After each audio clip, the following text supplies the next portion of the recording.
Good evening, educators. I'm talking to everyone who is working with young children. Moms, dads, teachers, all of you. And I've talked a whole lot about say this, not that suggestions, and that's what I'm going to do this evening. I've told you before that I think words are very powerful, and even the smallest changes can make a huge difference. And tonight I want to talk about secret versus surprise. So when I think of the word surprise, I think of something exciting and happy and fun. But the word secret, it has a little bit different connotation, doesn't it? It's a little bit darker, maybe. And so in my classroom and my home, the children are not allowed to have secrets from me or a trusted adult. So we don't have secrets from mommy or daddy or teacher or grandparents and all the specifically named people. Because secrets can be innocent or they can be potentially harmful. So when you have a surprise, such as a surprise party or maybe a gift for someone, and you say, "Don't tell, it's a secret," that can be a little bit conflicting if you expect them to have that open communication that you want, and you tell them not to tell people things. So I'm very specific about calling those things a surprise. So I can say, let's keep this a surprise. And if you tell, then it's not a surprise anymore. I try not to use the word secret in those cases. Now, again, secrets can be very innocent. It might be you that's saying something about a secret. If you're a mom, you might have heard yourself say something like, "Don't tell daddy about that purse." Or maybe another family member, maybe it's grandma saying, "It's a secret that I gave you that candy, so don't tell mommy and daddy." Or a babysitter saying, "Don't tell your mom and dad that I let you stay up really late. That's just going to be our secret." Friends tell secrets, right? So those are fairly innocent secrets. But hopefully, if you have talked to your child about not keeping secrets from mommy and daddy or the teacher, then they'll feel comfortable letting you know those things, especially if they know that they're wrong.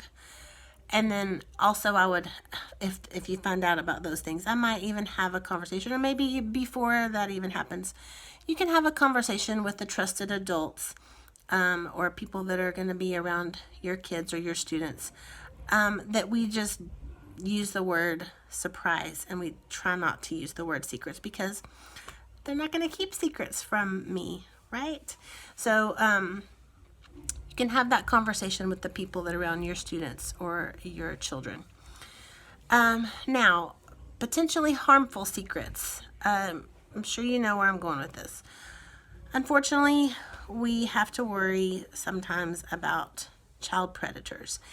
And as you know, they use secrets against the young children. So they tell them things like, "This is our little secret. Don't tell your mommy, don't tell your daddy, don't tell your teacher, or else you're going to be in trouble, or else you're going to get hurt. I'm going to hurt you. I'm going to hurt your family." All these horrible things. However, if you have that open communication line between you, the trusted adult, and the child or the student, they're going to come to you and they're going to be comfortable reporting this. And speaking of the word reporting, you might want to go back to my video about tattling versus reporting, because you want your children, your students, to be able to feel comfortable reporting to you when something is a secret or if they need your help with something. So that is, it's important for them to know that they can come to you and not get in trouble. And I know that kind of opens a can of worms, but you just kind of have to navigate that as you go and handle that as you may. Because if they come to you and they tell you they've done something that would normally get a consequence, but they're also letting you know that somebody told them a secret, you're going to have to figure that out a little bit. But more important than any of that is that they feel comfortable coming to you and telling you something that someone told them not to tell. It's important that the children or the students know who the trusted adults are. And if you're a teacher, you might want to work with parents on this. Share this video if you like.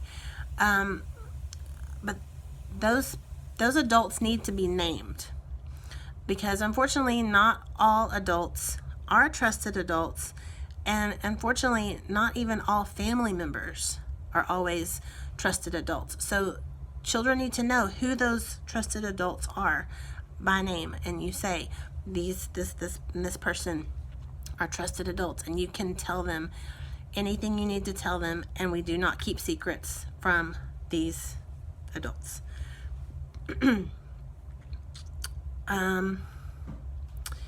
So secrets versus privacy. Okay, so flip the coin. There are some things that we don't necessarily want our children, our students, to tell everybody else about. For instance, family business, and the family could be the classroom family, or things that happen in the bathroom, things that are private, right? So instead of saying, yes, we had someone in our class have an accident today, but that's private, and we're not going to share that with our other friends because that would be embarrassing.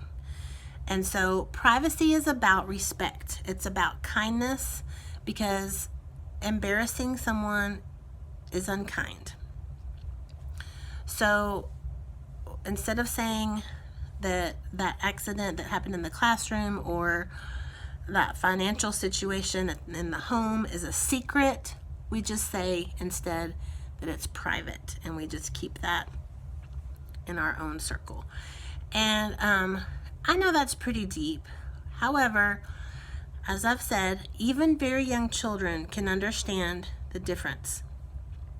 And when we choose our words carefully, they can navigate that. They can understand the difference between a secret and a surprise. Excuse me, a secret and privacy. So, my suggestion is not to use the word secret if you're telling them not to say something to someone. Use the word surprise if that's what it is, or use the word private if that's what it is. Because in my opinion, a healthy relationship between a child and a trusted adult, there are no secrets.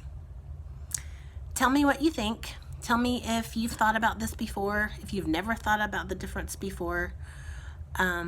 If you've had these conversations with your child, you know, these are things that'll come up in books, movies, TV shows. Whenever you'd have to talk about a surprise or a gift, you have to have these conversations on the regular. You have to bring it up a lot.